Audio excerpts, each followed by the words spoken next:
Pull those belts down tight one more time, warm up those tires, hit your marks, and let's go racing, boys and girls.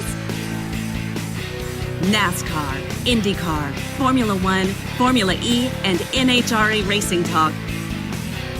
This is the Championship Racing Network. Now here is your host, Steve West and Matt Nicholson, with producer John Myers. And indeed, the gang is all in studio. The trio is back. Yep, producer John is back this weekend. And we got plenty to talk about here. We are going to dive into the NHRA first because of what happened to John Force, which, if you didn't hear about it, we'll give you full details. We're also going to talk tire testing in the Cup Series. Hybrid testing continues in Indycar as they're getting ready to debut with that on the track. We got contract extensions. Yes, multiple ones in Formula One. And what's NBC going to be doing without IndyCar next year? We'll tell you about it. Former Cup race winner returning to racing just last night. Talked about that. NASCAR suspending an Xfinity crew member. One Stewart Haas racing driver has signed for 2025. And like I said, most importantly, update on John Force. That and so much more on this week's show that gets rolling right after this. Stay right here for more on the Championship Racing Network.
Four tires and 2 cans of fuel, and we're back to more racing action on the Championship Racing Network. Indeed we are. We appreciate you joining us on this Saturday morning. Wow, we are already at the end of June. And don't remind me.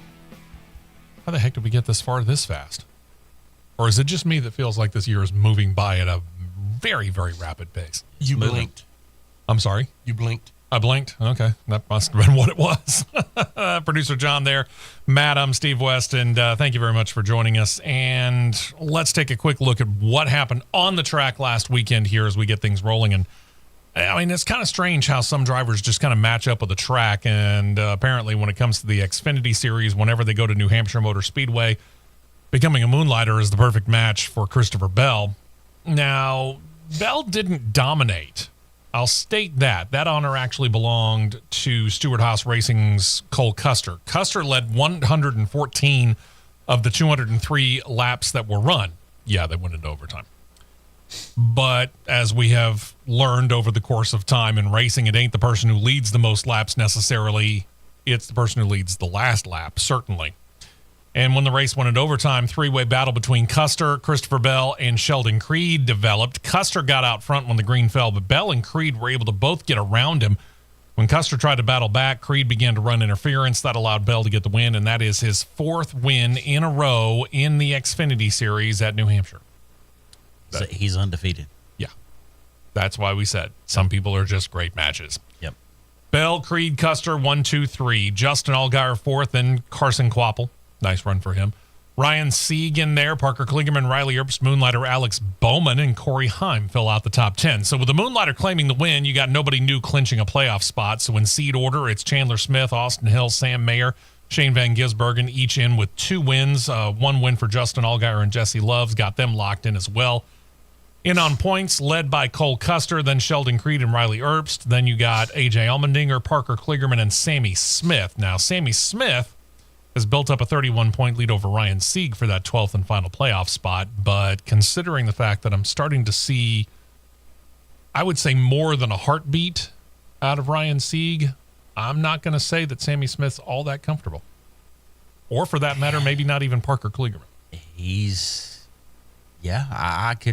I could go with that because, like you said, Sieg's got a little bit more than a heartbeat going. Yeah. He's consistent. He might not be super consistent, but he's consistent enough to where he's nipping right on their heels. Yeah, I mean, it seems like every time we turn around, Ryan Sieg is claiming another top 10. So you keep doing that, you're going to be knocking down some doors. Sunday was a very busy day last weekend. It began in Spain. Lando Norris claimed the pole, but on lap 3, Max Verstappen got by and will hold the lead to the checkers, claiming win number 7 on the year. Norris kept things close, especially when you're talking about Formula One. He was still 2.2 seconds back when the checkers were shown to the field. Lewis Hamilton finished off the top 3. Rest of your top 10, George Russell, Charles Leclerc, Carlos Sainz, Oscar Piastri, Sergio Perez, and the Alpine twins of Pierre Gasly and Esteban Ocon. We'll get back to them later. Point standings, Verstappen has built up a gap of 219 to 150 over Lando Norris. We'll call this done? Yeah. Okay. Yeah. This would be like Fox News calling the state of Alabama 5 minutes after polls close on election night in November. But Lando Norris does move up into second. He jumped over Charles Leclerc. Leclerc is third now, holding 148. 116 for Carlos Sainz. Sergio Perez in fifth, 111. 6 through 10, Oscar Piastri with 87. 81 for George Russell. Lewis Hamilton's up to 70 with a third place finish. Hey, could he climb out of 8th place in the point standings? We'll see. Maybe. Fernando Alonso's got 41. Yuki Tsunoda's got 19. Red Bull leads Ferrari in the Constructors' Cup, 330 to 270. Despite Max Verstappen having, an again, dominant season, his teammate is not. And Ferrari does seem to be able to have both of their cars finishing with each other inside the top 10 on a consistent basis. So that's actually keeping this close, relatively. Yeah, I'm not going to call this one over yet. Not quite. Surprisingly, I'm not going to call it over. Not quite. McLaren's got 237. Mercedes sits fourth, 151. How the mighty have fallen. Aston Martin's got 58. V-Carb's 28. Alpine with the twin top 10s now jumps over Haas F1 in points. They lead 8-7. Was this a baseball score? Williams got 2, and Sauber remains without a championship point on the season. Shut out. Then we go to Virginia Motorsports Park. We'll deal with the John Force issue in a bit during the news. We'll get to the finals first. NHRA battled it out near Richmond. Top Fuel, Doug Kalita facing off against Sean Langdon. Langdon getting off the light just a hair quicker. Lights up the tires, however, so Kalita goes on to get the win. 3.752 ET, 333.41 miles per hour. That's his third win of the year, 55th of his career. Somewhat bittersweet final for Bob Tasca, the third, taking on Austin Prock, the John Force Racing driver, and Prock quicker off the light. He would go on to the win, 3.921 ET, 327.90 miles per hour. That's win number 3 for Prock on the year, 7th win of his career to date. Aaron Stanfield makes it to the Pro Stock Car Finals, takes on Dallas Glenn, both drivers with excellent reaction times. Stanfield, as it turned out, needed his .007 light. Can't get much better than that. Ensures the win with a 6.614 ET, only 0.310 quicker than Glenn, 207.15 miles per hour. That's his first win of 2024. Timing is everything, literally. No kidding. Pro Stock Motorcycles final saw Richard Gadsden be the latest to try and challenge Gage Herrera. It's interesting, they were identical off the light. Both of them posted a .022 reaction time. And from there, it was all Gage Herrera. 6.755 ET, 199.26 miles per hour. That, by the way, is a brand new NHRA top-level record for Gage Herrera, who has now won 10 straight event wins. We thought Max Verstappen was dominant. Yes, sir. Max, sorry, you don't hold a candle to Gage Herrera. Doug Kalita taking over the Top Fuel points lead. He's up 67 on Sean Langdon. Justin Ashley's 108 out. Steve Torrance 176 behind, and Antron Brown sits 209 back. Austin Prock holds your Top Fuel points lead by 131 over his boss, John Force. 166 back is Matt Hagan. J.R. Todd 197 behind, and 209 out is Robert Tasca III. Pro Stock Car led by Dallas Glenn. He's got a 40-point lead over Greg Anderson. It's Erica Enders 65 back. Jed Coughlin Jr. is in there, 192 out, and Aaron Stanfield with the win is now up to 5th, 193 behind. And in Pro Stock Motorcycle, Gage Herrera leads. Shocking, I know. 253-point lead over second place Richard Gadsden. He gone. Matt Smith is third, 256 back. John Hall is fourth, trails by 286. And Chase Van Zandt rounds out the top 5, 324 points away from first. He gone. Whew.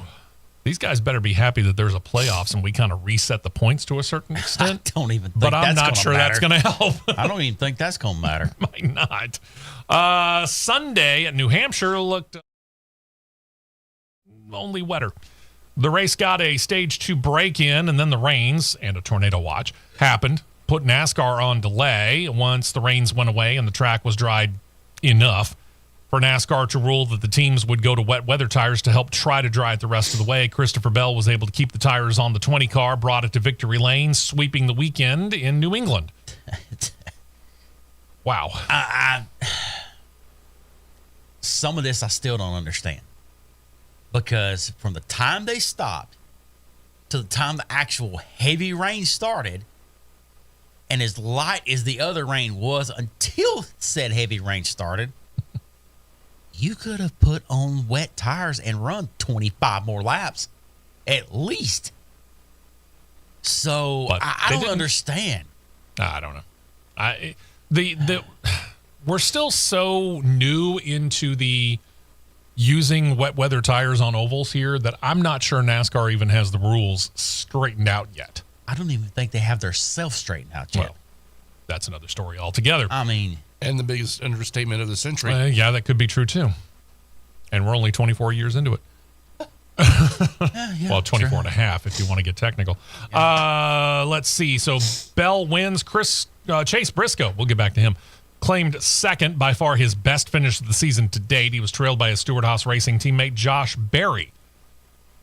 We fighting for our racing lives here, or is this the actual point where they're starting to come into their own over there at Stewart-Haas for one last gasp? I think it's more fighting for your life. That may be true too, whatever it takes, right? Kyle Larson, then Chris Buescher, Tyler Reddick, Ricky Stenhouse Jr., John Hunter Nemechek, Martin Truex Jr., and Ross Chastain fell out the top 10. 4 drivers now with 3 wins when it comes to the playoffs. They are in seed order: Kyle Larson, Denny Hamlin, Bell, and then William Byron. And then you go all the way down from those 3-time winners to single-time winners. That's right. We don't have a 2-time winner alone in the series at this point in time. Single-time winners are Chase Elliott, Tyler Reddick, Ryan Blaney, Brad Keselowski, Daniel Suarez, and Austin Cindric. Martin Truex Jr. continues to lead those who are in on points. Then you got Ross Chastain, Ty Gibbs, Alex Bowman, Chris Buescher, and Joey Logano. Logano jumps over Bubba Wallace to get into the 16th and final playoff position. 13-point lead over Bubba Wallace for it. We have seen that 16th position change hands several times this year, and I think we'll see it more. It's going to change more. Yep. And that means finally we head out west where IndyCar got in the race at WeatherTech Raceway Laguna Seca.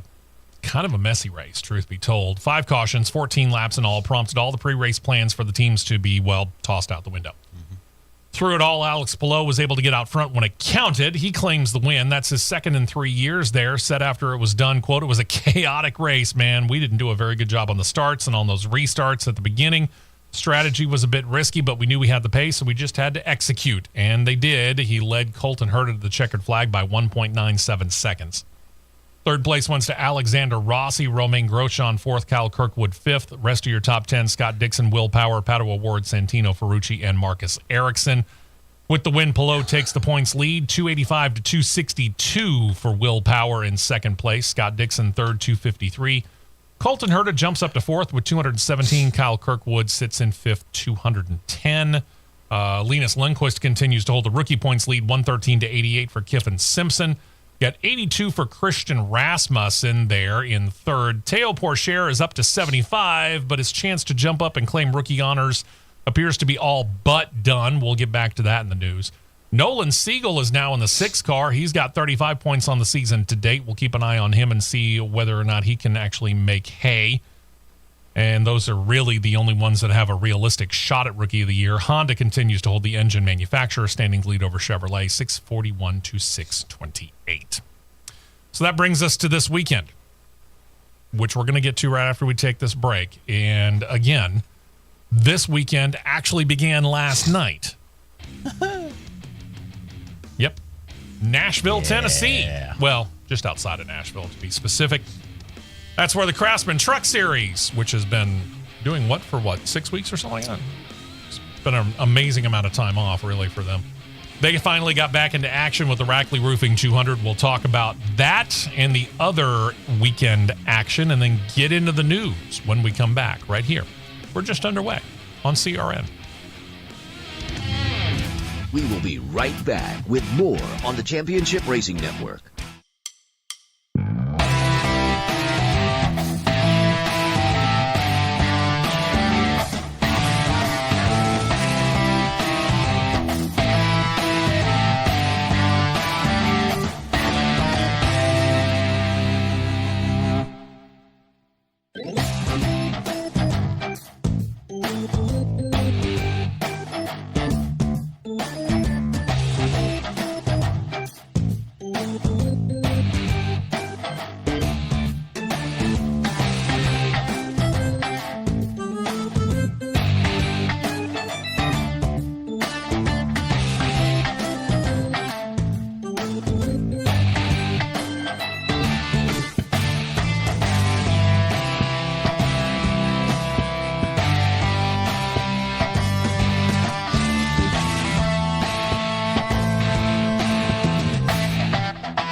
2 tires only, and back out to the track for more action on the Championship Racing Network.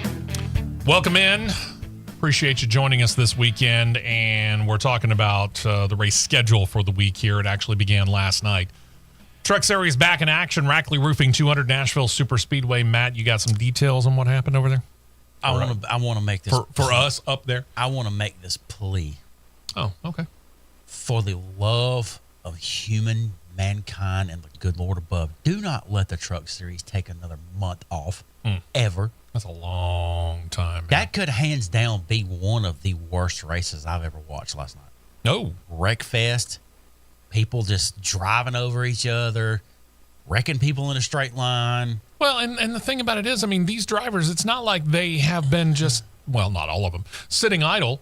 No. Doing nothing. Yeah. I mean, a lot of these guys have been going out and doing other different kinds of racing. They should not have forgotten how to get behind the wheel of a race vehicle. And for the first time since 2012, we had a driver lead wire to wire. Yeah, last time it happened in the Truck Series 2012. Bristol, 2012. And that said driver was being Christian Eckes that got his third win of the year last night. It was a McAnally Hilgeman 1-2 finish last night with Eckes winning and Daniel Dyer in second, Corey Heim third, Rajah Caruth, Tyler Ankrum. Can't complain. If you're McAnally Hilgeman, you can't complain. You got top 2 and 3 trucks in the top 5. Yep. Good night for them. Grant Enfinger, Ben Rhodes, Matt Mills, Ty Majeski, and Jake Garcia in the top 10. You had making his return to top-level racing last night in what we thought was a one-off. Clint Boyer in 17th, which he got caught. He got tied up in an incident on a restart where everybody jammed the field up, and he got plowed and knocked into another truck. And I heard a post-race interview with him also. He was kind of talking about how the truck was, I want to say, tight into the corner. Loose end. Loose end. I knew it was one of those two. It's one of the hardest things to fix, loose end, without killing another side. If you get that one side fixed, you're going to kill another one. Yeah. The exit or the center. So he kind of just had to just deal with it. But, yeah, was that. I mean, for a guy who all but hasn't been in a race car in competition form in, 4 years? 5. 5 years? Mm-hmm. Not horrible. Not horrible at all. Nope. And last night we had a driver change immediately right before the race.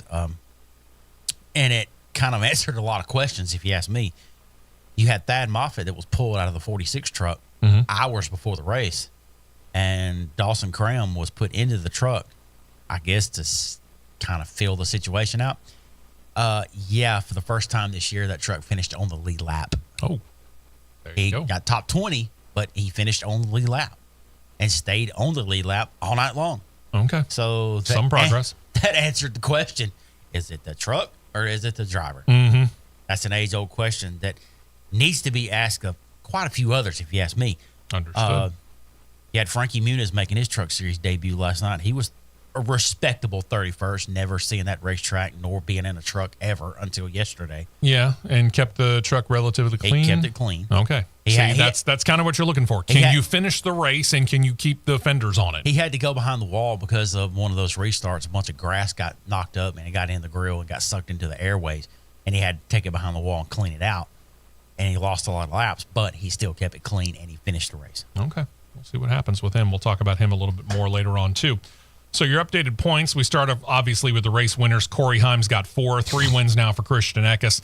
Nick Sanchez has 2. Rajah Caruth's got 1. In on points, Ty Majeski's your leader. Tyler Ankrum, Taylor Gray in there, Ben Rhodes, Grant Enfinger, and Tanner Gray.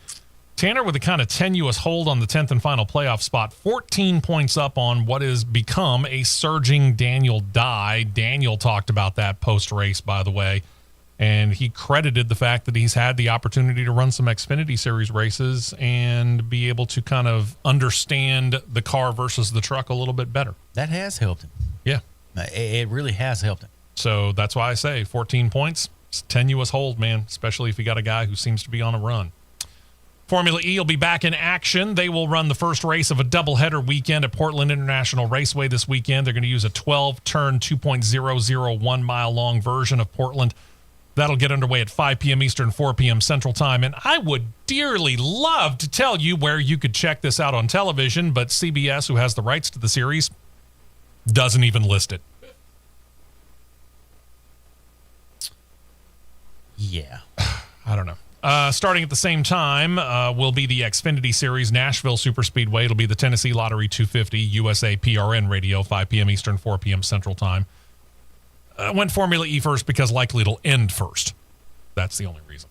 Sunday's racing will take us to the Red Bull Ring in Spielberg, Austria. 10 turns, 2.6-mile long course. It'll be the Qatar Airways Austrian Grand Prix for F1. ESPN has the coverage, 9 a.m. Eastern, 8 a.m. Central Time. The sprint race that happened this morning, Max Verstappen was on the pole, to nobody's surprise. And it'll be no surprise that he also won the sprint. He beat Oscar Piastri to the line by more than 4 seconds after only 23 laps. Your top 8 score points. It was Verstappen, Piastri, Lando Norris, George Russell, Carlos Sainz, Lewis Hamilton, Charles Leclerc, and Sergio Perez. To get those, it left Kevin Magnussen on the outside looking in. Placed his Haas F1 in 9th. Lance Stroll completed the top 10. Then you get the Cup Series. They're going to Nashville. They will race the Ally 400, airs on NBC and PRN Radio, 3:30 p.m. Eastern, 2:30 p.m. Central Time. That'll take us to Formula E's second race of the weekend at Portland International, running on the same track at the same time and on the same unknown broadcast entity. Because, again, didn't have it listed. 5 p.m. Eastern, 4 p.m. Central Time. And then finally, the NHRA going to be heading up to Norwalk, Ohio to get in the Summit Racing Equipment NHRA Nationals. Finals will air live on Fox beginning at 5 p.m. Eastern, 4 p.m. Central Time. That's right, the main network.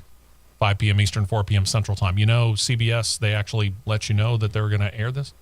IndyCar is the only series that we cover that is off this weekend. So that's going to bring us to what could, I'm not going to say inarguably, because if you checked out the Cross Flags podcast, we actually inverted this.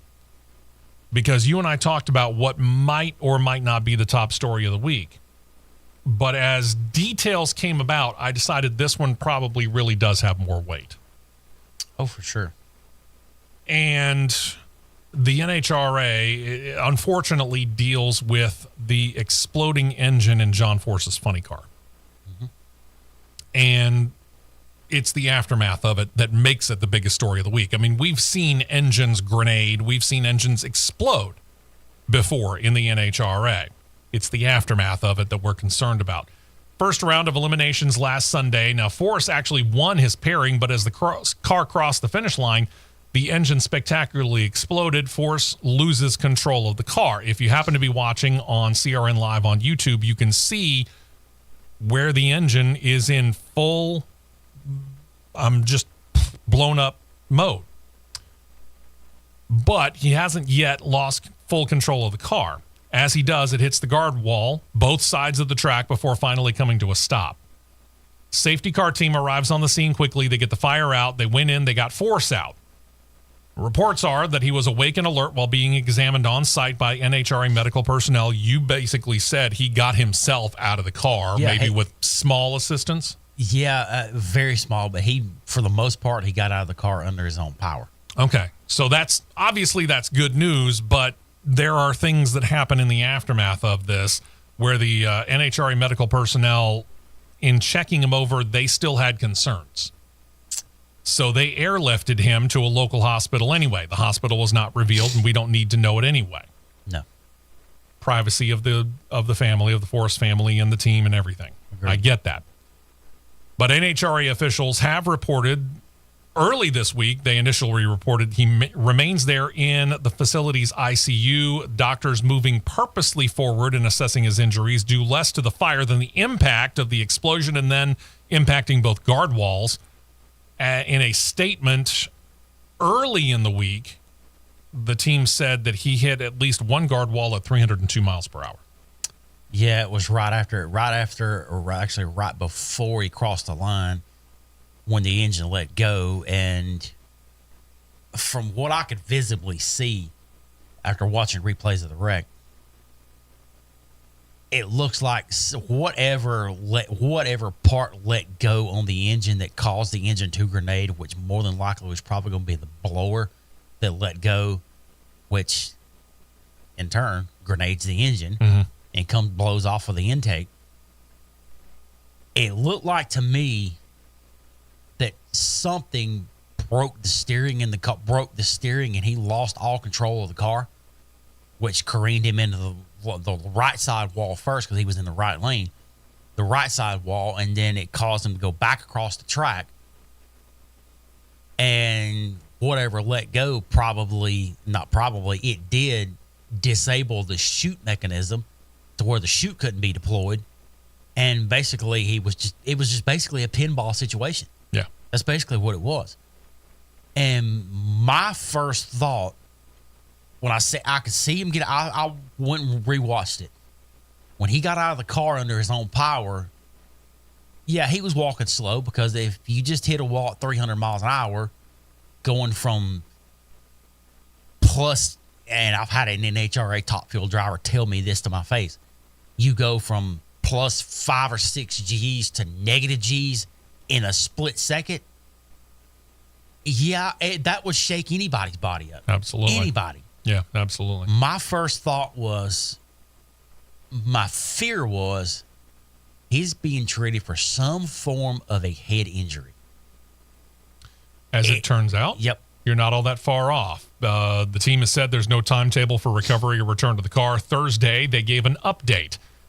And we'll put the full statement up on CRN Live on YouTube. I'll give you an overview of it here for those of you that are listening on the radio or on the app.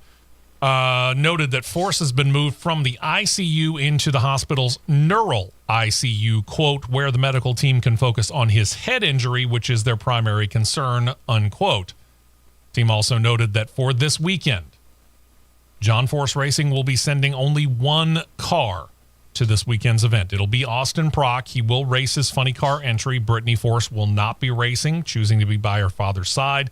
The team chose not to employ the use of fill-in drivers for Brittany's Top Fuel ride or John Force's funny car ride for this weekend. And it has been noted that all drivers in all of the Mission Foods Drag Racing Division series will be running stickers that basically state prayers going out to John Force. Yeah, and I saw too. They got a huge banner they've got stretched up in the fan midway at Norwalk that fans can go by and sign that they're going to give to him, which I think is very, very neat on good move on the NHRA's part. Yeah, but I'm a little bit surprised that Proc is the only car, but then again, I'm not surprised. No, because that's the best form of solidarity right there, which. With Brittany missing the race at Bristol like she did, missing the show, I think that all but knocked her out of championship contention. In all likelihood. So I'm not surprised on that one. Yeah. If they put John's car, and I use that term very loosely, if they put John's car on the track at any point for the remaining part of the year, because my fear, and I sincerely hope this isn't the case, he's probably done for the year. I would love to say that that's not the case, but I can't guarantee it. Exactly. I'm afraid he may be done for the year. Yeah. I mean, we think about drivers here, and yeah, they've both been from NASCAR, but we think about drivers who have recently suffered concussions. Kurt Busch, Dale Earnhardt Jr., and I mean, it all but ended Dale Earnhardt Jr.'s career. It did end Kurt Busch's. And Kurt says even to this day that he's still suffering some after effects from the concussion that he suffered that happened in, 2022? 22, yes. But I personally know a member of John's team. He's one of his communications people, and I'm not going to disclose his name, but I sent him a message earlier in the week, and I told him, I said, hope all's well. Hope everything goes well. But I sincerely hope that this isn't the way he goes out. Because with his career, his championships, his race wins, he deserves to go out on top and on his own terms. Yeah, he deserves to go out behind the wheel. Behind the wheel, exactly. And I hope that it can't happen. To end this one, I don't do this much on the show, but I'm going to today. I'm going to absolutely slam a legend of drag racing. Okay. Shirley Muldowney, one day ago on her social media, put this out there. Quote, I'll tell you exactly what's on my mind. Any driver that goes to the starting line in anything but a bell helmet needs to stop and think twice. This obviously includes anyone and everyone that doesn't already wear one.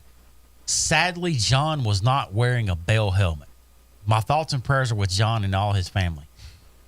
Why are we using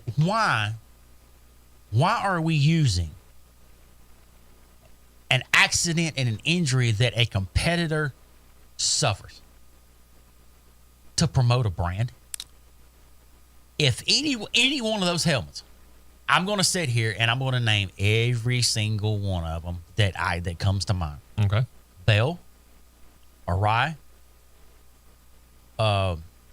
Simpson, Impact.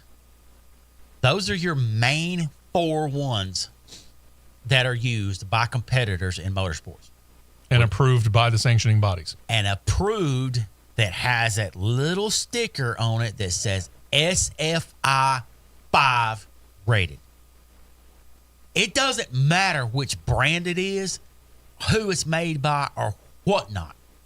If it's got that sticker on it, that means it's passed testing and it is approved to go in that straight line, run that road circuit in Europe, or run the world's largest oval that sits about 15 miles from where we're sitting right now. It doesn't matter. Yeah. That was the stupidest thing I've ever heard. And yeah, it's promoting a brand at the expense of another competitor's injury, much less John Force. Yeah, it's a bad opportunity. It's a bad look.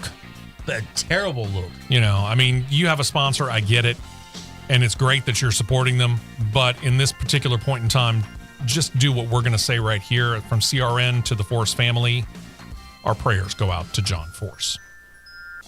We will be right back with more on the Championship Racing Network.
fuel only, fuel only. Go, go, go.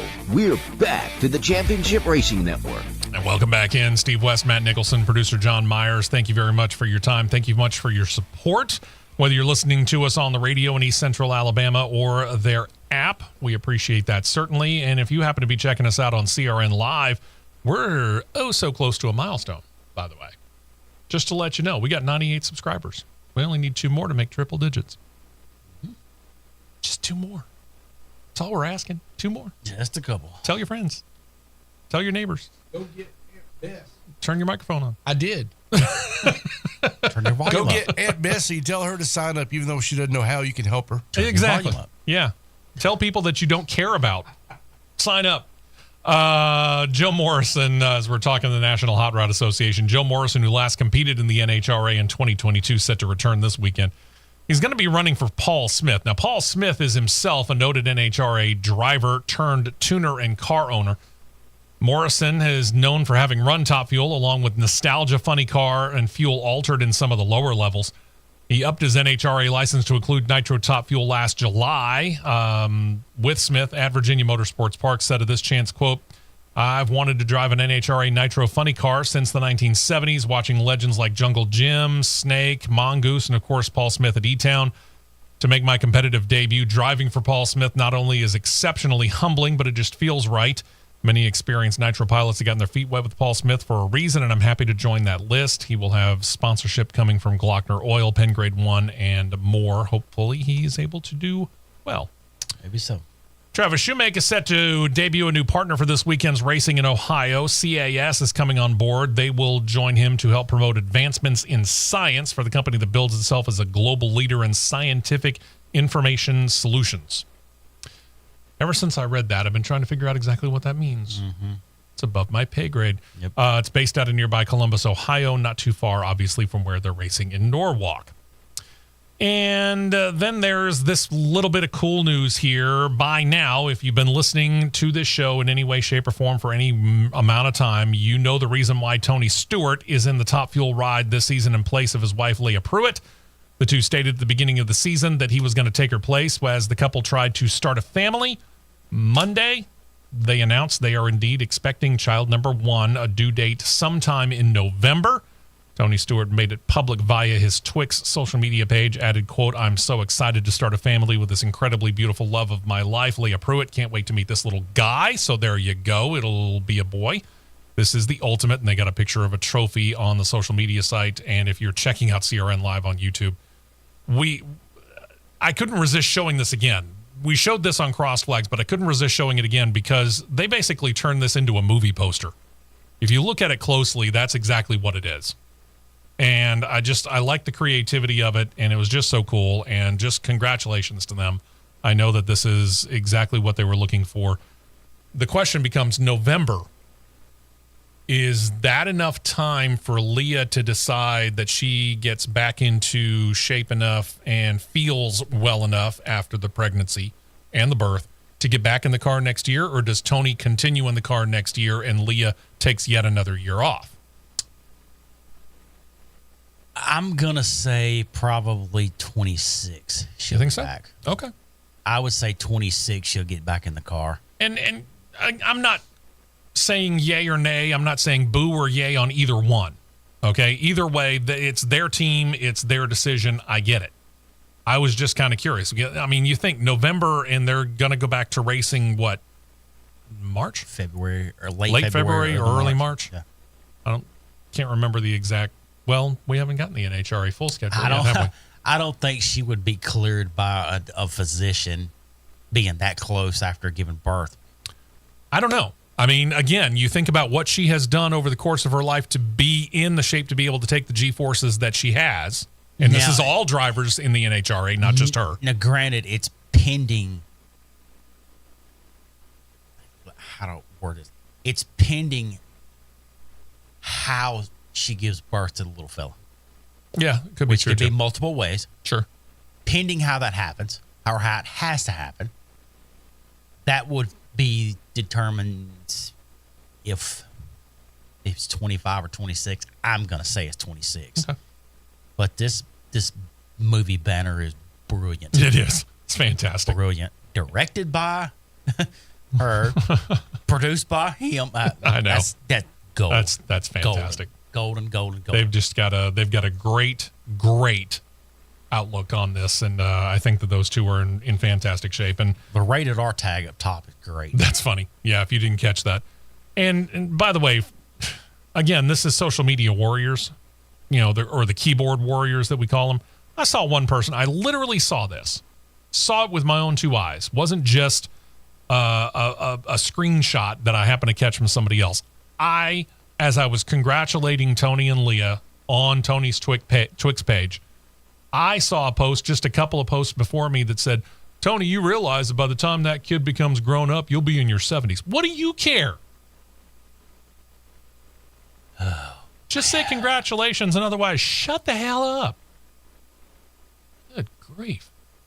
No, I don't feel strongly about that at all.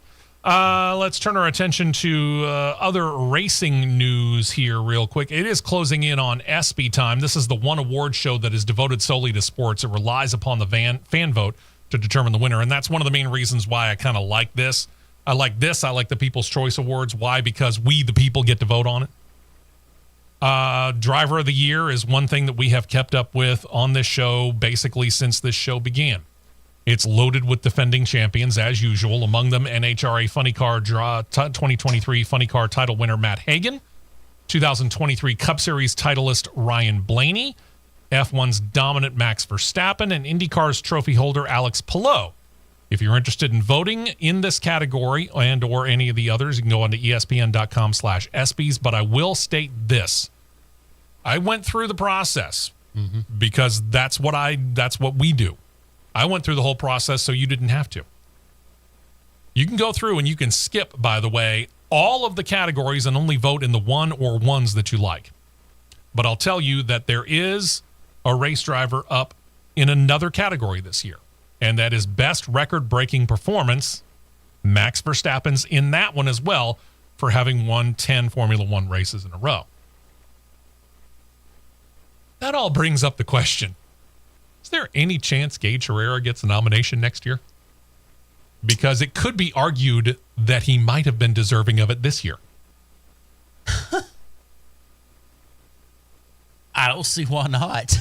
I'm just saying. Why don't you post that to the board, Steve?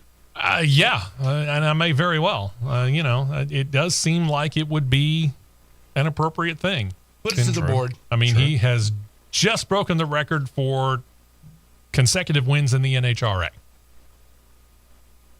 Max Verstappen, Gage Herrera, just throwing it out there. And with NBC losing IndyCar to Fox next year, whatever are they going to do to fill the motorsports void that's left?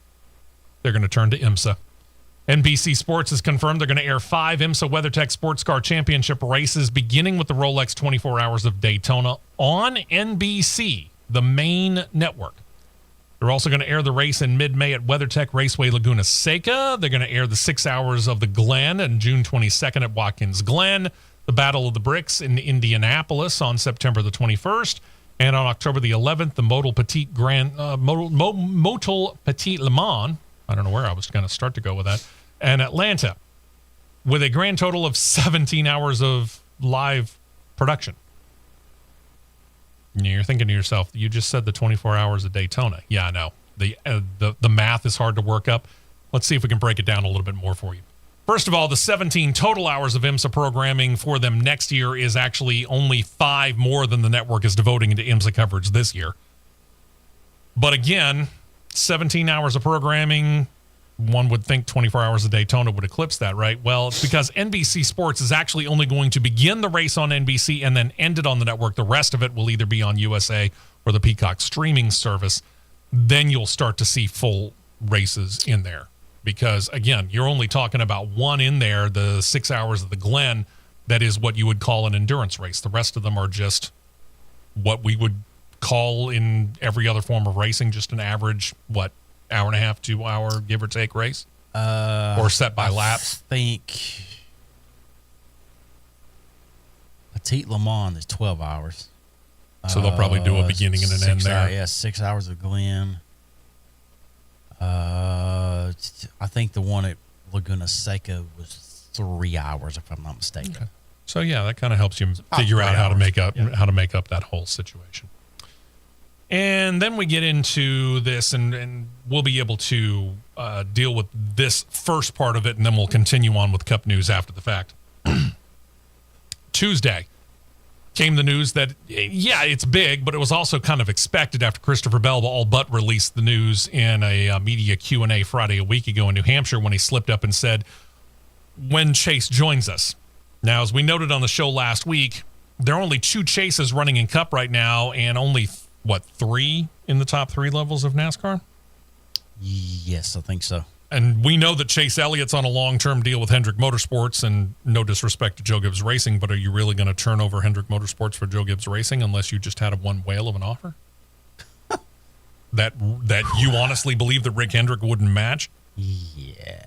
And then there's Chase Purdy, but no, probably not. So that left Chase Briscoe, who we knew was all but out of a ride at Stewart-Haas Racing after this year, and now he is definitively out. Tuesday, they held a press conference at Joe Gibbs Racing headquarters, and very cool move on their part. They put Christopher Bell out there to start the whole thing. He led off the press conference by stating he could now make it official that indeed Chase Briscoe's taken over the 19 car for 2024. He'll move from the 14, and then Joe Gibbs himself announced with Johnny Morris of Bass Pro Shops, who was on the phone, that the outdoor retailer will remain as the primary sponsor of the car. When I caught the first clip of that and I saw the banners and it still had Bass Pro Shops on it, my first reaction was, that's good for him. Yeah. But it does say something, and the same is true for Hendrick Motorsports, and I could say the same out of Team Penske too. Sponsors go to these guys, and they generally don't leave. And if they do leave, they're not going to another team. They're exiting the sport. Witness M&M's a couple of years ago. Or you'll have that rare instance where a sponsor follows a driver. It's also not true. It's not often. Yeah, but when you look at go back and watch it. I didn't realize this until Tuesday. Joe Gibbs has his own YouTube page. Mm-hmm. Go to it, watch this press conference, watch the beginning of it, okay? Listen to Johnny Morris talk about his time with Joe Gibbs Racing. And you can tell why he is sticking there. It's not just because he likes Chase Briscoe. It's because of the relationship that he's built with Joe Gibbs and that team as a whole. True. And very true. You could say the same for Interstate Batteries. You could say the same for Reesers. You could say the same for any number of the sponsors that are there. I mean, think about the 11 car and how closely associated it is with FedEx. The list goes on and on. Yep. And Hendrick Motorsports is the same way. Team Penske is the same way. A lot of these other teams, they have good big-name sponsors, but sometimes they come and then they go. And you wonder about it. They do. These guys stay. There was something that I saw a quote from Briscoe that he said after, I can't remember who released it, but I saw a quote that said, out of the teams that Briscoe talked to, he said it was a handful. He said, but the teams that Briscoe talked to, JGR was the only team that did not say these words. How much money can you bring? Yeah. That says quite a bit. They wanted him for him. Yep. Period. Briscoe's now 29. This is a multi-year deal. He's going to be paired with the current crew chief of the 19 car, James Small. Small, who has led Martin Truex Jr. to 8 wins since he took over for the 2020 season. Briscoe said of this, quote, "I'm excited for this opportunity with Joe Gibbs Racing and Bass Pro Shops. From a competition standpoint, JGR is the place to be if you want to go win races week in and week out and to race for the championship every year. I'm blessed that Johnny Morris and Bass Pro are on board to help us carry on the legacy of the 19 car. And for me personally, being an avid outdoorsman, there's a lot of pride in now being part of the Bass Pro brand, and I'm extremely grateful for this partnership." And Briscoe himself has got 1 win in Cup competition. It happened in 2022 at Phoenix. He's got 11 wins under his belt in Xfinity Series competition, and you might remember that Joe Gibbs has an Xfinity Series team and a star car. I would imagine he'll get some starts there. He also has 2 wins in Craftsman Truck Series racing. It makes him one of 40 drivers in NASCAR history, along with the driver he'll replace, Martin Truex Jr., as members of that rather exclusive club.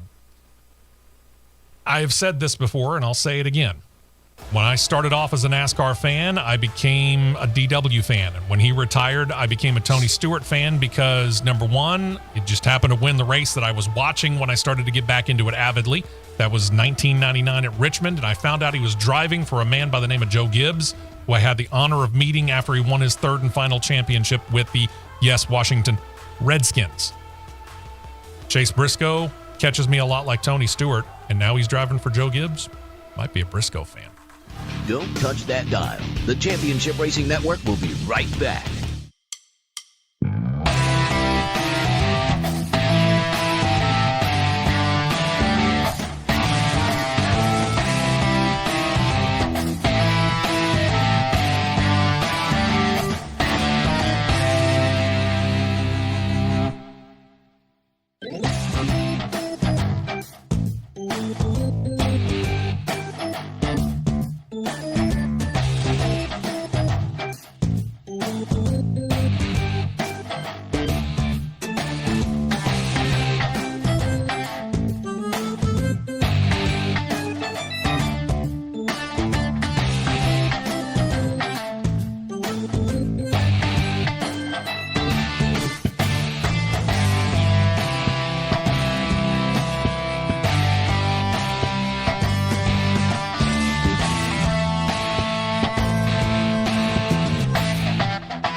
Four tires and 2 cans of fuel, and we're back to more racing action on the Championship Racing Network.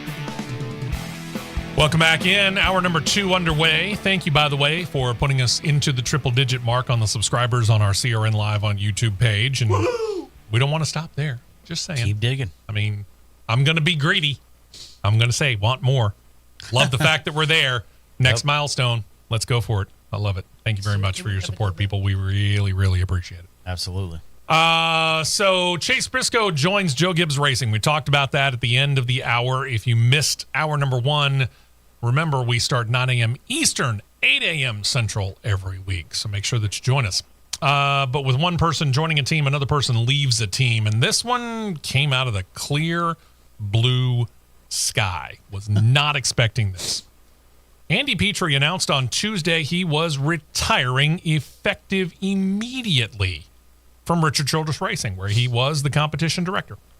Petrie began at Richard Childress Racing all the way back in 1993. He was the crew chief for Dale Earnhardt, led the Intimidator to a 6th and 7th Cup Series title, along with 15 race wins. I mean, this is a guy who knew what he was doing, still knows a lot about the sport. I mean, if you watch him back when, hey, remember NASCAR Race Hub on Fox Sports? Just saying. This is a guy who gets on there, he knows what he's talking about, and he knows what he's doing. And again, he's been with Richard Childress Racing since 1993. How do I word this? This is what you call a move of somebody that saw the writing on the wall that they was probably about to be ousted because RCR has been irrelevant. They really have. This year. With everything, with bringing in Kyle Busch and Kyle Busch notching 3 wins so quick last year, you're like, wow, maybe Richard Childress Racing is actually back on par. And it told us that it was not necessarily the car. It was the driver. When it came to the dichotomy between what was going on with the 8 car of Kyle Busch and what was going on with the 3 car of Austin Dillon. But that was last year. This is this year. Both Kyle Busch and Austin Dillon are, I'll tell you what, we'll get back to that. Okay? So Petrie's leaving for reasons that were not given. Again, may very well be exactly what Matt said. The person to replace him, and they decided on his replacement quickly, is Keith Rodden. I'm sorry, but that's not going to be any better than Petrie. I'm sorry. Rodden himself, a veteran crew chief and a race engineer, he hopes to come in and try and help turn the season around for both the 8 and the 3 cars. What do we mean by this? Again, 3 quick wins for Kyle Busch as he joined them just last year. He's run a couple of good races this year, but he's been massively inconsistent this year to the point where Kyle Busch sits 19th in points, 55 points under the cut line. He's had way too many unexplained part failures that just happens out of nowhere. Yeah. Way too many unexplained. But you want to make it worse? Let's turn our attention to that 3 car. Has anybody talked to Austin Dillon this year? No. Why? He's been invisible.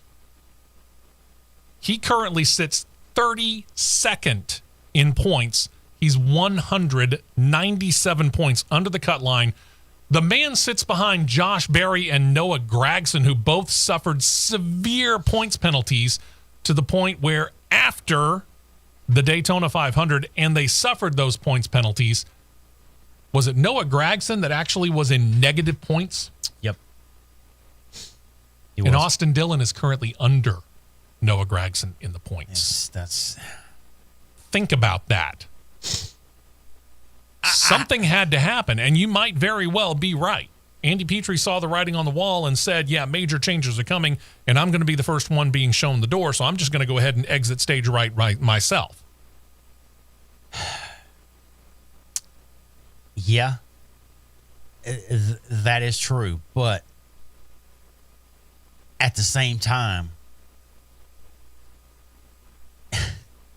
think about this. Think about back to the let's just say the 80s, late 70s, early 80s.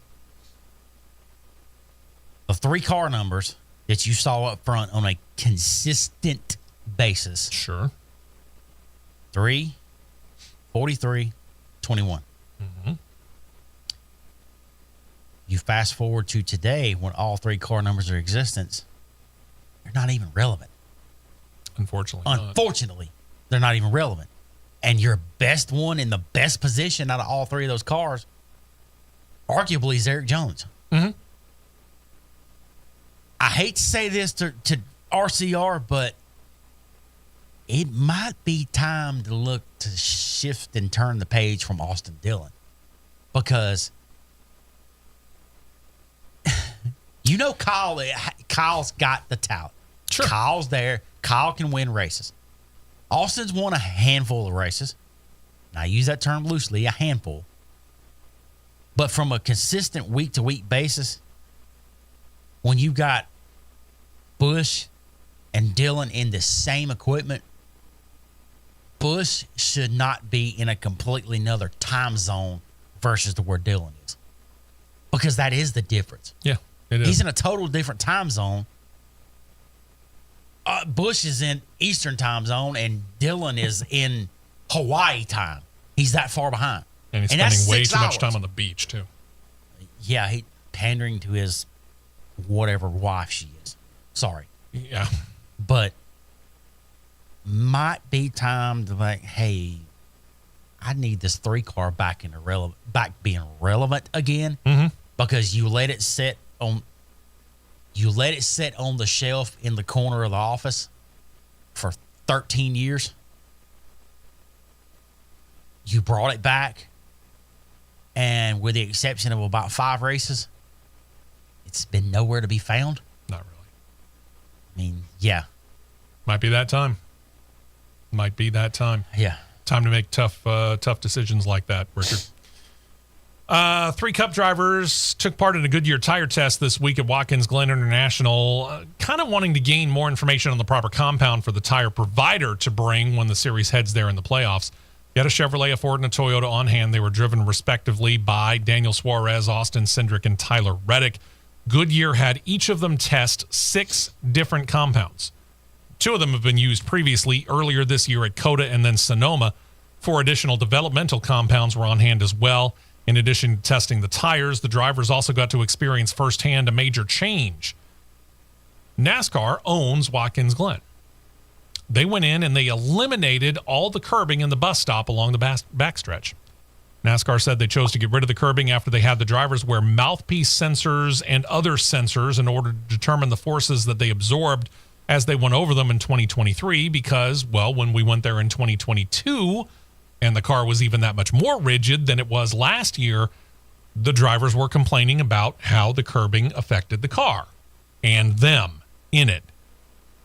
We go back to the whole Kurt Busch situation where he does a relatively, seemingly on the surface, harmless back into the wall and ends up with a concussion that all but ends his career.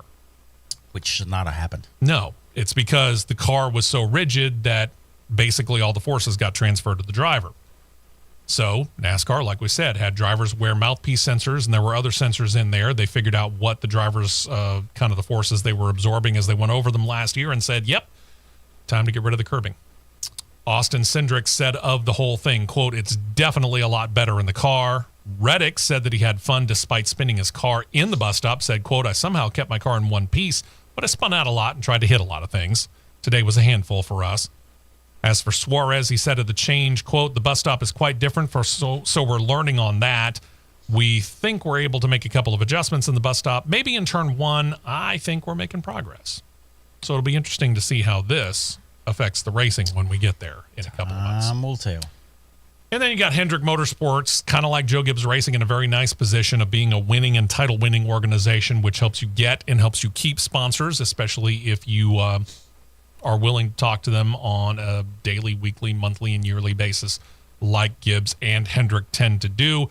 And Valvoline likes it too. The 2 sides extended their partnership. The new deal increases their time as primary sponsor on Hendrick's William Byron, specifically number 24 Chevrolet Ride. In addition, Valvoline will be an associate sponsor on all 4 Hendrick Cup cars through the 2029 season and will also get primary hood time on Kyle Larson's 5 car in this deal, from what I found out.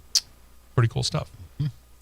To the Xfinity Series, where despite all the efforts of Matt DiBenedetto and the number 38 Viking Motorsports organization, which is an offshoot of RSS Racing, Ryan Siegs, the race result of 17th last weekend was disqualified following a post-race inspection. The reason? Too many loose lug nuts. Found 3 loose lug nuts on the right rear tire alone. So he is officially credited with last, 38th place. How do you miss 3 on one wheel? How are you not in the wall only having 2 lug nuts? That's going to be the vibration from you know what. I would think. Ouch. Jeez. Feel for him, though. With his second place finish at New Hampshire, once again, a bridesmaid, not a bride, so to speak.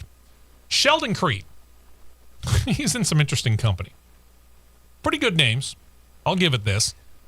Sheldon Creed is lumped in with Daniel Hemrick and Dale Jarrett. These 3 have the most runner-up finishes in Xfinity Series competition before claiming a win. Sheldon Creed's second place in New Hampshire tied him with that other pair at 10. The Xfinity Series record for most second-place finishes without garnering a win. Creed said after it, quote, "Not a record I wanted to tie." What is that, 10 second-place finishes? That part, I don't want to call it frustrating because it's still good finishes. He's attained his 10 in only 86 races. That's 30 less than Hemrick took and 47 less than Dale Jarrett. And 3 of those have come this year. That's his first at Joe Gibbs Racing. I've said this before. I'll say it again. There are times when I look at Sheldon Creed and think that this is a guy who actually could claim wins, and then there are other times when I look at Sheldon Creed and go, what the heck are you doing, man? So you're saying he's inconsistent? Oh, that's a word. I still think back to a conversation that I had at Mid-Ohio with somebody last year that basically told it like it was with Sheldon.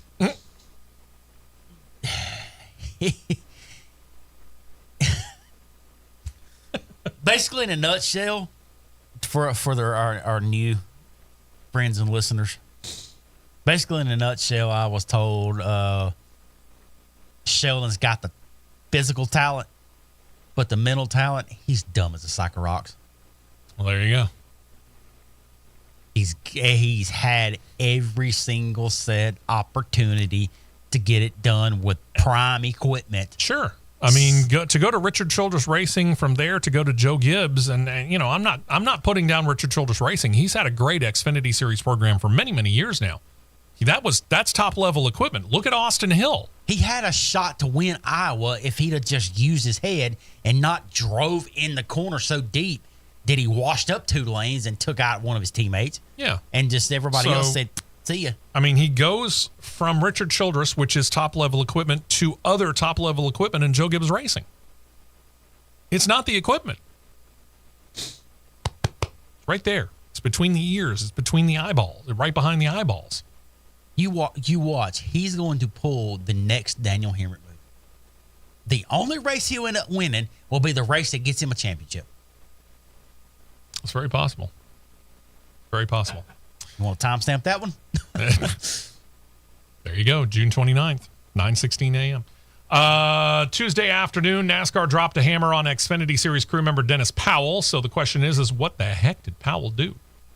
Well, as a crew member on the Young's Motorsports number 42 car driven by Leland Honeyman, it was determined to be in a violation of a rule related to the rear axle. If you really want to go looking into this, this is detailed in section 10.5.2.5.g. .A, .C, .B, .F, .Z, .Y. Subsection F. Yeah. Specifically covers, quote, loss or separation of improperly installed rear axle from the vehicle. Okay. Honeyman finished 37th in New Hampshire as a result of the violation. Powell's been suspended for a week. He cannot even be at Nashville Superspeedway this week. All right. Try not to lose my mind here. How do you improperly install an axle when they only go in one way? They only go in one way. Use the wrong bracket or something? Let me say that again. They only go in one way. When you install them from the rear end housing, the rear gear, which are what's classified as for our technical people here, they're called forward 9-inch rear end gears. They have a ring gear and a pinion gear. Where the ring gear sits, you have a locker. Okay? Because these are not floater axles. These are floater axles. They run on different style flanges. But these axles slide in, and when they slide in, they get to that locker and they lock. Okay? And if you're not careful, depending on what style locker you run, if you're not careful, when you knock one axle in, you can knock the other one out. If you run in a floater style setup, which dirt late models run floater axles. Mm-hmm. Okay? These have lockers that are in the middle that don't let them float. Okay? The only way this could be an improperly installed axle is you don't put the drive flange on correctly. And the drive flange comes off. That's the only way. Because they only go in the housing one way. Could you miss locking it? No. Once you get into the middle of that rear axle, where there's a gear where the locker is. That's what I'm saying. Maybe he didn't push it in all the way. Who knows? If you don't push it in all the way, your dry flange cover won't go on the rear end. They've got to go in all the way and go in flush past where your dry flange is, where the hub sits. Because if they don't, it won't go. Period. Trust me. I know that from experience. And that's why we have Matt here. That's I know that exactly from why we got Matt experience. here. A couple of other notes in Xfinity before we take this break. DGM Racing wants a fighting chance to claim a win this year. They have turned to Daniel Suarez to drive their number 91 Camaro in the Xfinity Series race on the streets of Chicago. He'll be sponsored by Glendale Heights, Illinois-based Universal Beauty Products. Features brands like Vanderhagen and Beard Guys. Suarez will be actually driving the DGM number 36. I should clarify, he will have Vanderhagen sponsoring him. On the hood of the 91 will be Beard Guys. That'll be driven by Kyle Weatherman. See the cars right now. That 91 car actually looks pretty sharp. Then there's Joe Gibbs Racing. They've suspended one of their Xfinity Series drivers, Eric Almirola, who apparently still has bad blood with Bubba Wallace. Last year, for example, Almirola Wallace got into a shoving match after the Coca-Cola 600 related to how he felt he was being raced by Wallace. Now the two, technically teammates, Almirola with Gibbs, Wallace with 2311. The relationship between the two means they occasionally combine on competition meetings and apparently got into a word battle at a recent meeting and got into a shoving match again. Right here for more on the Championship Racing Network.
2 tires only, and back out to the track for more action on the Championship Racing Network. Hey, welcome back in. We appreciate you continuing to stick with us on this late last weekend in the month of June in the year 2024.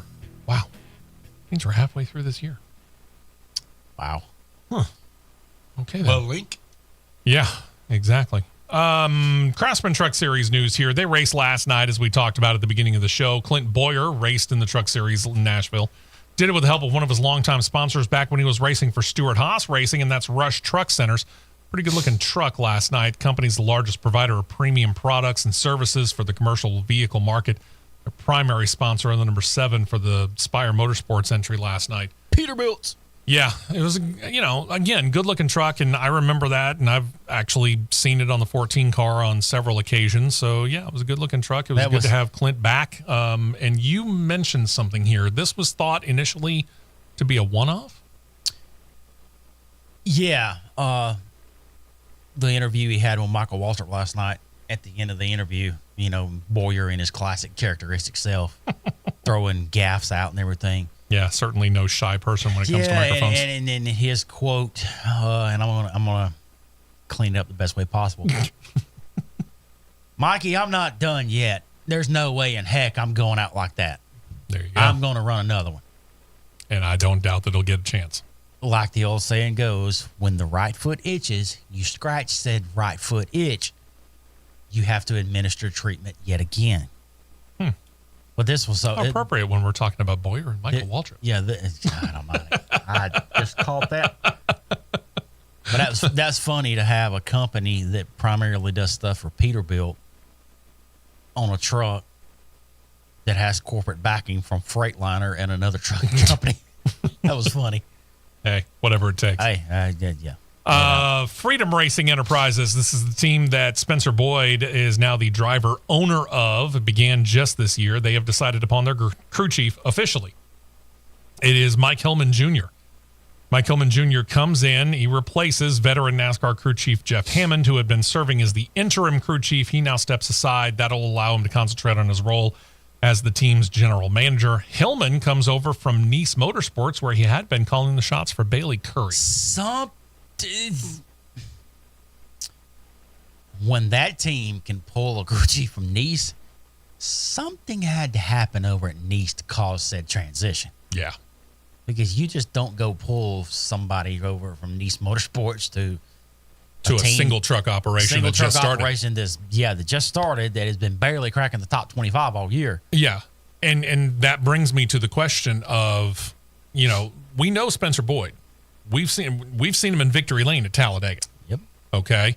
It's not like the kid doesn't know how to drive a truck. Yeah, we're dealing with growing pains. You're dealing with the teething problems of having a brand new truck. I get it. I mean, he finished 22nd last night, which is better than what he's been doing all year. So can we start to expect maybe an upward trajectory throughout the rest of this year, you think, with Hillman? Creeping up. Okay. Creeping up. Hillman brings that kind of an aspect to this team? Absolutely. I mean, no disrespect to Jeff Hammond, but when you're trying to do 2 different jobs, that's not the easiest thing in the world. Absolutely. And it's not like Jeff Hammond is the best known person when it comes to trucks anyway. Mm-hmm. I mean, yes, he's won championships. He did it back in the 80s with Darrell Waltrip. That was a very different time and a very different vehicle, very different race vehicle. Absolutely. And then there's Rayom Brothers Racing. They have announced that Frankie Muniz, who has been driving for them on a part-time basis this year, has added 3 more races to his slate in trucks, plus an ARCA Menards race as well. Truck Series race in Nashville last night, which we talked about at the beginning of the show. It didn't look good on the surface. If you look at it, what was the 31st place finish? 31st. But if you look at what he did while on the track, while not really being all that familiar with the Truck Series truck. Yeah, it was... He had it earlier this year in which there was an interview he had that I saw the transcript of the interview and saw the video of it. Basically, this experiment that he had in Xfinity with Joey Gase Racing, which was, I knew wasn't going to go anywhere. It was almost like Joey Gase and them took Ford's money and ran and gave him hand-down equipment, and it killed his confidence. So he stepped back to trucks in his maiden voyage with Rayom last night. And after the race... Before the race, he said, I've got to do something to get it back up here. because I lost it up here. Because when you go to that level of an Xfinity team that runs 3 different manufacturer cars, yeah. But then you got Rayom, this solid Ford, has help from Ford. Are they up front consistently? No. Are they climbing? Yes. But after the race last night, you could tell he's gaining himself back. He gained himself back because he said, the only positive spot I had all year long was the top 10 I had at Talladega in the ARCA race, to which he had a very respectable run. It was a good run, yeah. Very respectable. So being a first start in the trucks and a track going into sight unseen and never being inside of a truck, yeah, it was more than respectable. So, and with him getting a start at Michigan and ARCA, that is not surprising because that's the side of his best career finish in ARCA. Yeah, you mentioned Rayom Brothers putting him in the ARCA start at Michigan. He will add later on this year with the Rayom Brothers in the truck, Bristol and Kansas. It's 2 interesting choices when you stop and think about it. Kansas, I understand. Bristol, that's a test. Better get the elbows up there, Malcolm. That's a test, man. Get the elbows up. Doesn't have a full-time ride this year after he placed 4th in final points in ARCA racing for Rhett Jones Racing last year. As he noted, 2 Xfinity Series starts in 3 tries at Joey Gase Racing. He opened up the season finishing 33rd in Daytona and then got into the Phoenix race where he ended up finishing 30th. He did not qualify for the Portland International Raceway event. Didn't have a Truck Series start this year until last night. And as noted, no ARCA Menards Series appearances so far this year either. So, yeah, I do believe that you're probably right. It is a matter of getting the confidence back. Yeah, he's getting it back, you know. Portland was a lost cause because the engine blew on lap 2 of the race. Yeah. You know, you got your top 10 at ARCA at Talladega. His only bright spot, ARCA's top 10 at Talladega. You had a clean Truck Series race last night, so a 31st position finish at a truck race at Nashville and a top 10 in ARCA at Talladega being your only 2 bright spots of the year, yeah, you've got to get that confidence builder back. Yeah. You have no choice. But I've got something with the way this is shaping up, the way this looks. Looks like to me Ford is starting to push him a little bit more, because when you look at the Ford pipeline, when your only 2 true development drivers are Haley Deegan and Frankie Muniz, Yeah, better start pushing. You got to do something. When you look at him, and producer John mentioned this earlier this year, is Frankie kind of like another Ryan Newman? And I said, I'm not necessarily willing to put him in that class just yet, because Paul Newman, I said Ryan, didn't I? Yeah. Paul Newman, great actor who had this just unbelievable passion for racing and turned it into a pretty successful Pro-Am racing career. Yeah. And Frankie's kind of going down something of that same road in the fact that he's going from acting into racing, and he's had some levels of success. But when you look at him as a driver, yeah, how do you judge him? Well, another one you can add in that same category is Patrick Dempsey in road racing. Sure, yeah. He's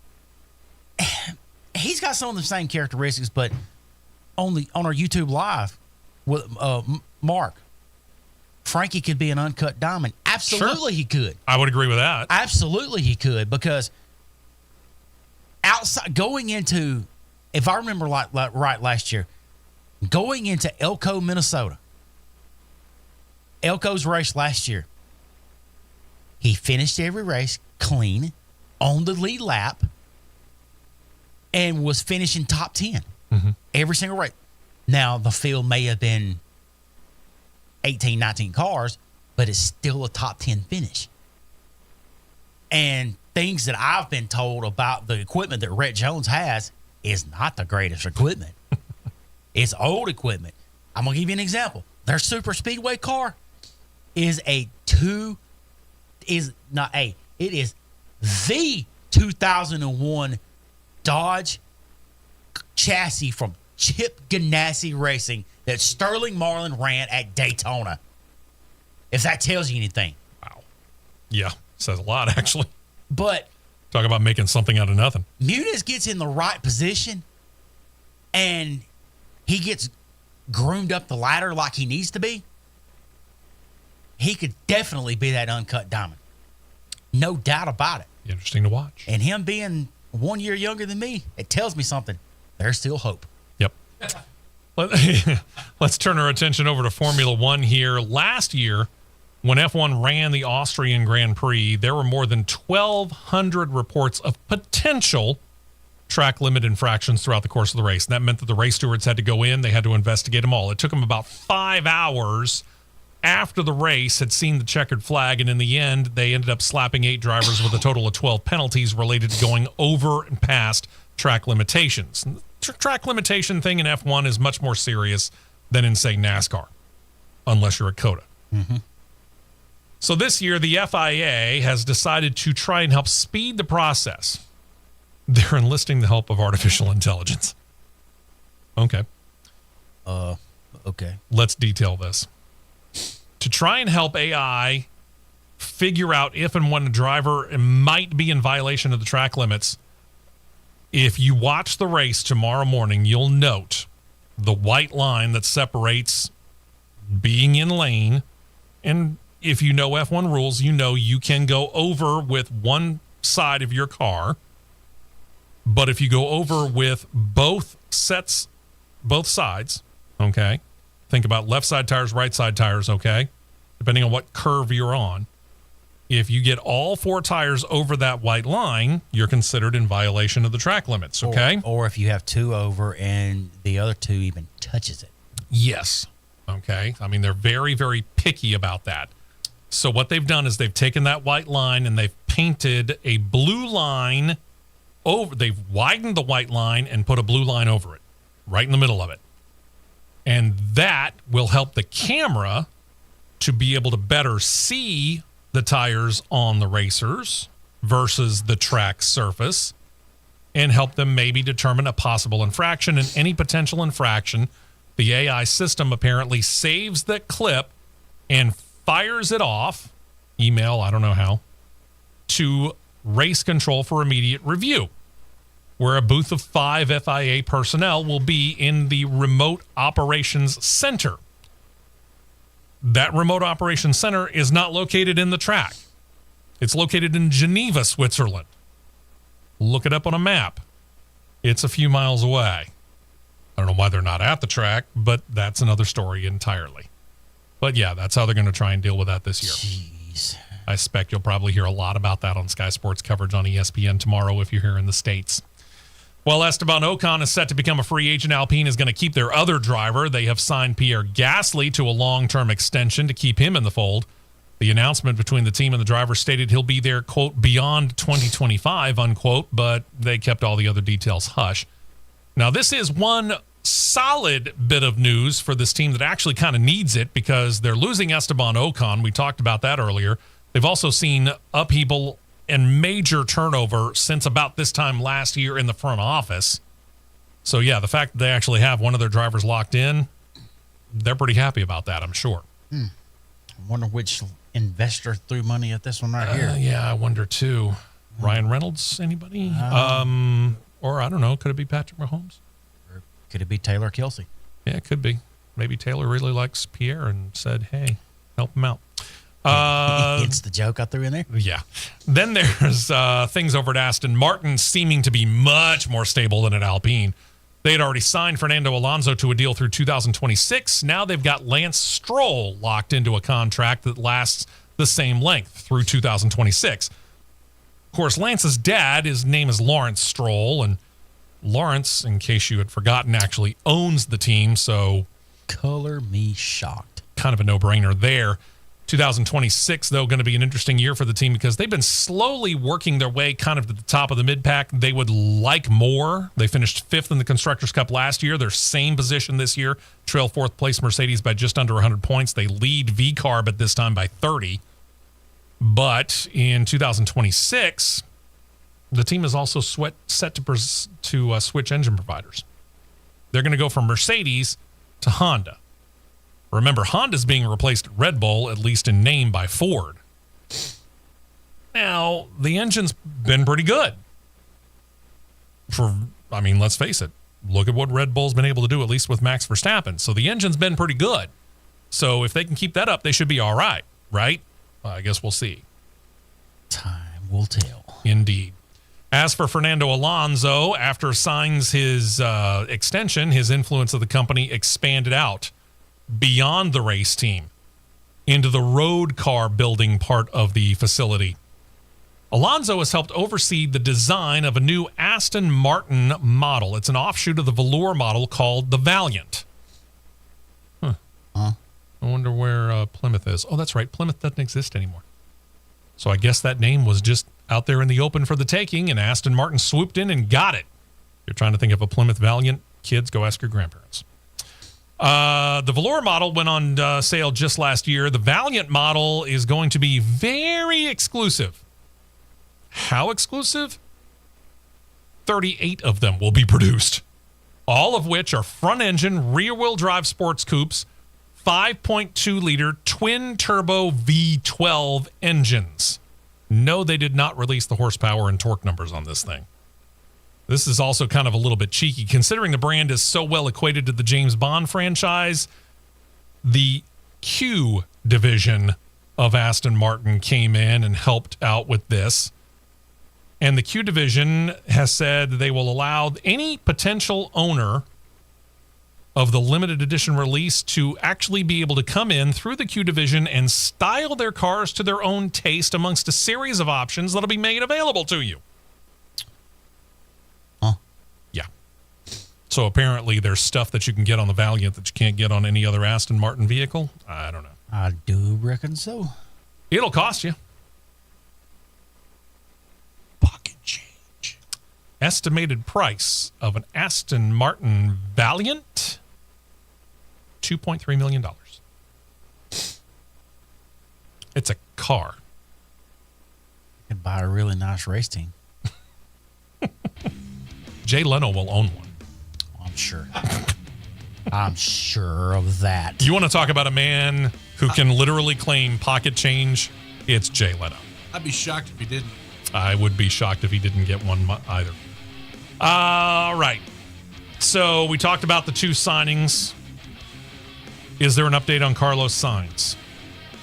Obviously, he's not going to be at Ferrari next year. Where might he be? We'll talk about it next. We will be right back with more on the Championship Racing Network. Walter Manufacturing.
fuel only, fuel only. Go, go, go. We're back to the Championship Racing Network. So Lando Norris, Pierre Gasly, they are signed now for the next couple of years, which eliminates a potential couple of seats here. Not that we really thought that they were up for grabs, right? We obviously know that Lewis Hamilton's leaving Mercedes. He's going to Ferrari. He will take the place of one Carlos Sainz. What is the latest in the Carlos Sainz saga? Not much, truth be told. He's still unsigned for 2025. Reports are that Williams and Audi are still in hot pursuit of him. Now you can add Alpine to that list. Now that they've gotten Pierre Gasly signed to the long-term contract, they can now concentrate on the other seat. They would love to get Carlos Sainz in it. And that's according to sources who were telling ESPN.com. There had been rumors that Williams and Sainz would be announcing their deal just before the Spanish Grand Prix. That's Sainz's home race, but that obviously didn't happen, and that left Sainz to continue to weigh his options. ESPN reported early this week that following the race, sources told them Alpine has come into the picture with a strong offer. No details have been given on any of these potential talks, let me tell you that, but I'll go with what they say.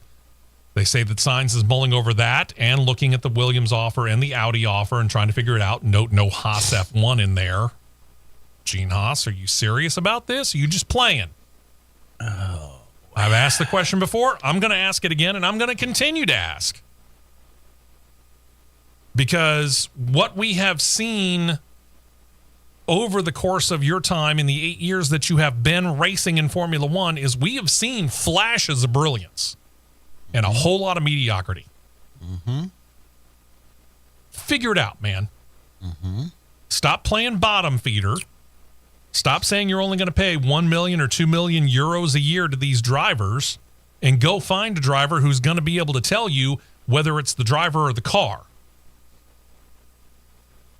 But you get a low-level driver and you get what could be potentially a pretty bad car, and that's a bad combination. In this case, two negatives don't make a positive. No, it doesn't. So let's figure it out here. Are you fishing or are you cutting bait, Gene? Carlos Sainz, to me, would be an amazing signing if you could get him. It would be a massive coup as well. And it certainly wouldn't look bad for you. Nope. Open note to Gene Haas. Where else do we want to go? No real details about any of these deals are available. The Williams offer reportedly does have flexibility in terms of its overall length as to, again, when he could become a free agent if he so choose to. Should Sainz sign with Alpine, that would mark a return to the team that he drove for back in 2017 and 2018, back when it was named Renault. Sainz is all of 29 years old, as noted by Kevin Magnussen. He's the one really kind of holding up the whole works of the silly season, as Sainz is the most coveted available driver right now. And while the three teams seem to be willing to wait out Sainz, his fellow drivers apparently are getting somewhat impatient about their own futures. Understandably so. You know, yeah, I get it too, because you kind of want to know where you're going to be. Kevin Magnussen would know, because honestly, I don't think Kevin Magnussen's going to be there next year. I think he'll be out of the Haas F1 ride, and you'll see two new drivers at Haas F1 because we already know Nico Hülkenberg's leaving. He's going to what will be Audi, Sauber next year, Audi in 2026. Yep. So, yeah, I think there's an all-new driver lineup over there. And if you're really serious about going after Ferrari development driver Ollie Behrman, wouldn't it be nice to have a good veteran like Carlos Sainz to be able to mentor him? Yeah, common sense would tell you that, but that's something that's irrelevant nowadays. Yeah, that's true. Should Sainz spur Alpine, they might have another option as the team is set to put former Haas F1 driver Mick Schumacher in the first practice session for the upcoming French Grand Prix next weekend. Alpine will, according to reports, pull both regular drivers for that practice session. Jack Doohan, a second Alpine reserve driver, will also get to take part in that practice session. Now, Schumacher ran two mostly unmemorable seasons for a lackluster Haas F1 team of 2021 and 2022. He's currently a Mercedes reserve driver who also drives for Alpine in the World Endurance Challenge Series. So that's your connection there as to why he's getting the Alpine ride in FP1 next weekend. Jack Doohan himself is kind of a legacy in racing, if you will. He's the son of noted motorbike racer Mick Doohan. Claimed third and final points in Formula 2 last year. Both are potential candidates for an Alpine seat All of that, of course, pending what Sainz decides to do. Yeah, I wonder about Mick Schumacher. And truth be told, the same could be said of, I forgot the kid's name, the Russian kid. Nikita Mazepin? Yeah, Mazepin. What we know of the 2021 and 2022 cars was that it was not the driver. Yes, they were rookies. True. I get it. 2021, they were both rookies. But we also knew that it was the car. It was a lot of the car. Okay. And then you had the whole situation with, Russia going into Ukraine, and that, of course, led to Mazepin being out and blah, blah, blah. That's all in the past, and I'm not worried about it. Yep. But I do tend to wonder what kind of a driver Mick Schumacher really is. So it ought to be interesting to see what he does. I think you would see more of what kind of a driver he would be if Toto would put him in an FP1 session in a Mercedes versus an Alpine. Yeah, but at least he's getting a shot in something. Yeah. We'll see. We'll see how he does. We mentioned last week on the show, Mercedes team officials brought Spanish authorities into an email situation they got into just before the Spanish Grand Prix. We talked about it on the show last week. This email alleged that Mercedes had been sabotaging the efforts of soon-to-be Ferrari driver Lewis Hamilton. All of that was turned over to authorities in Britain who began the investigation. Northamptonshire police.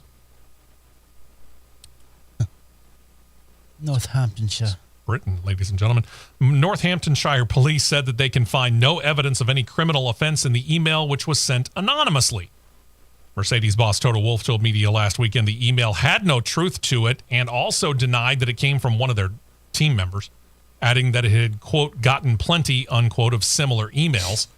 The police, while finding no criminal wrongdoing in the case, did tell Mercedes authorities how to deal with similar emailings in the future. Adding those words in the final report, exactly what the advice to the team was in the case of a repeat or similar email was not stated, but it probably had something to do with ignore it. I'm very, very sure of that. You can make all the allegations you want to make. If you honestly think, if you truthfully believe that we're sabotaging him because he's leaving at the end of the year, by all means, go ahead and think what you're going to think. Ignore it. It doesn't matter.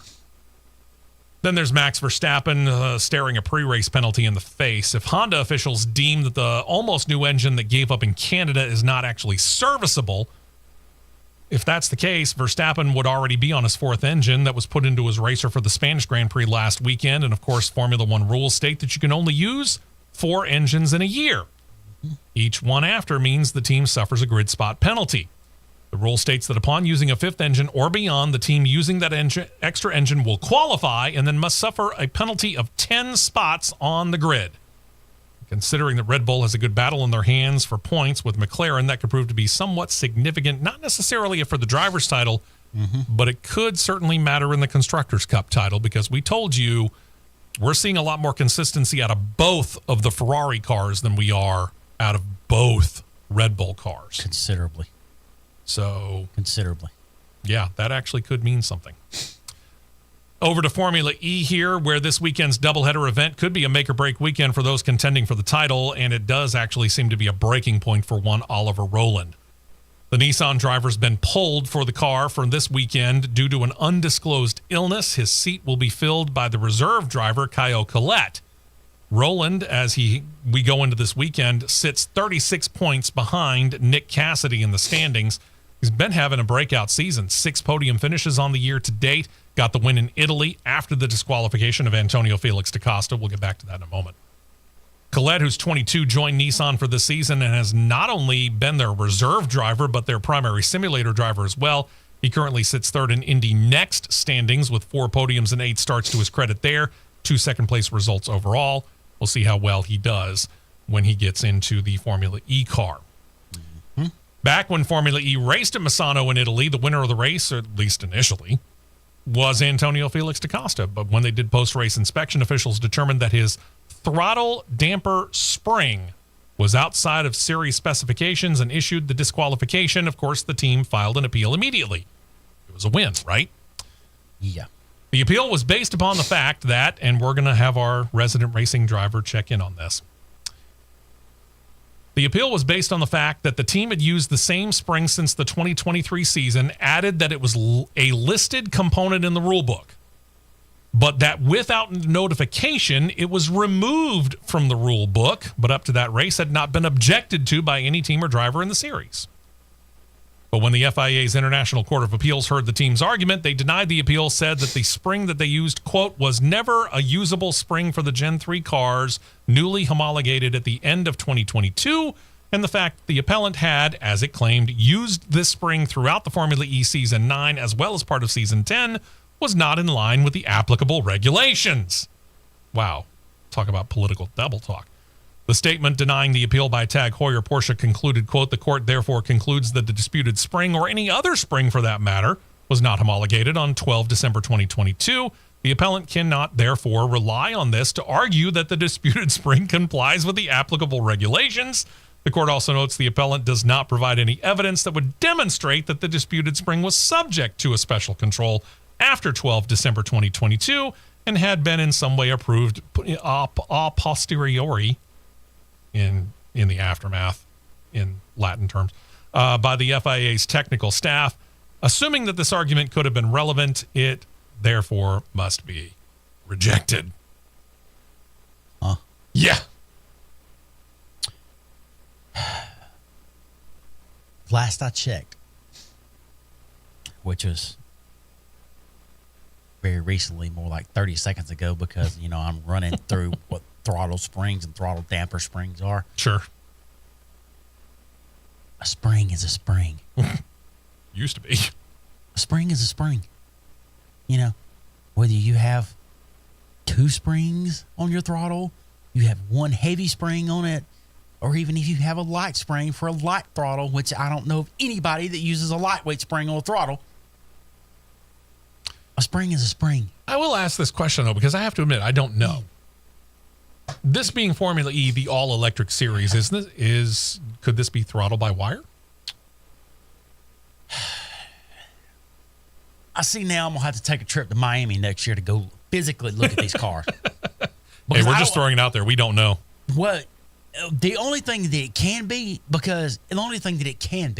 and here's another professor session here, Mark. It's got to be a throttle return spring. Yeah. Because if we're running the Duracell cars, like I call them, it's got to be the throttle by wire to engage the battery to put the power to the rear wheels. One would think. So it's got to be a throttle return spring, so the throttle doesn't hang and you look like Sonic the Hedgehog running around a track, or however, because your battery is just zinging at light years, however you want to call it. Because the last input it got was full throttle. Full throttle. It's got to be a throttle return spring. Okay. And throttle return springs, you can run different weight springs depending on how quick you want the throttle to return when you get off of the said throttle. And one would assume to the certain extent the feel of the driver. But it's all about feel too. Because you and I could be teammates, and I might like a different feel to how the throttle returns versus how you do, and we're in the same team, for example. Yeah, I always ran medium return. Mm-hmm. I would have medium return. I had different setups where I would have one throttle return spring on the actual carburetor. Remember those? On the carburetor, and I would have a return spring that would be on the firewall and the pedal too. I gotcha. So, all right, time running out. Let's see how much we can get to here. Dale Coyne with Rick Ware Racing continues to use a pool of drivers for their number 51 entry. The latest to get into the car, Indy Next veteran Toby Sowery. Sowery's going to pilot the car at Mid-Ohio Sports Car Course next weekend. It'll be his first drive in an Indy car, but he was in a test with Rahal Letterman Lanigan Racing at Sebring last year. He's a British native. Racing IMSA this year in the LMP2 class, where he finished second in the class of the Rolex 24 Hours of Daytona. Also competing in the Fantech GT World Series, which is soon to come to Barber Motorsports Park, by the way. Claimed LMP2 title in the Asian Le Mans Series. His last full-time season in Indy Next was 2019, when he claimed the win at Portland International Raceway and finished third in points there. Let's get back to Théo Pourchaire real quick.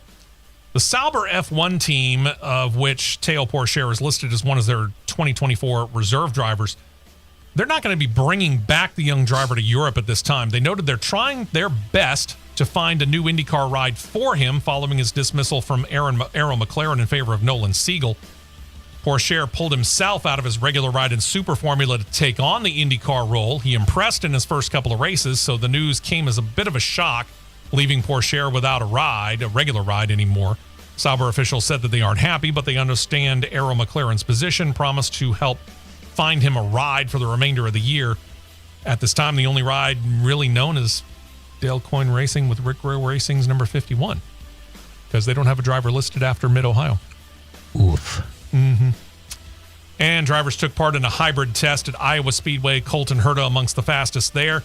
16.954 seconds with the hybrid system. That beat last year's Will Power pole time, 17.725. Yeah, 189 miles an hour. A presentation of the Championship Racing Network.